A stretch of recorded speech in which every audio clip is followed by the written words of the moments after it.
mako nyaka jopuonjre ogo tach e kambi kinde ni mar yueyo, kamano en achiel kuom yore mag neno ni giyudo puonj makare e wi kit tugo ma gitugo. Jata tije ma Kenya Academy of Sports Dr. Doreen Oduor owacho ni romo ma kamaendi puonjo jotugo yore mamoko mag kedo gi dang'ni mag paro.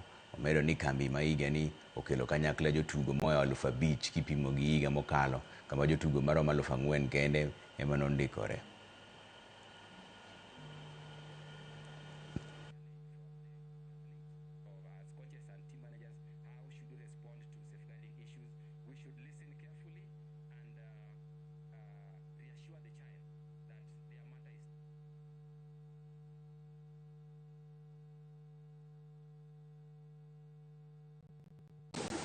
Yeah, the Kenya Academy of Sports, we are now hosting our 3rd National Sports Camp.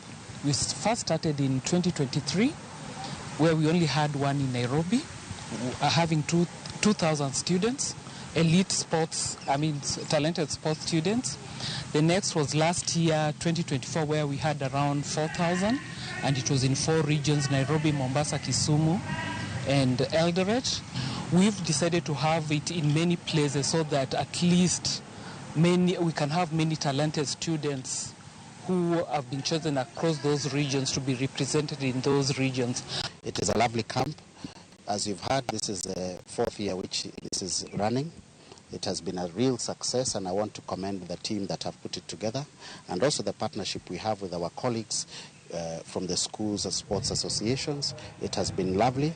It was something that we should encourage, and we actually hope we could have more of these holiday camps, because they have been a real success. Other than keeping our children busy during the holidays, is sharpening their talents.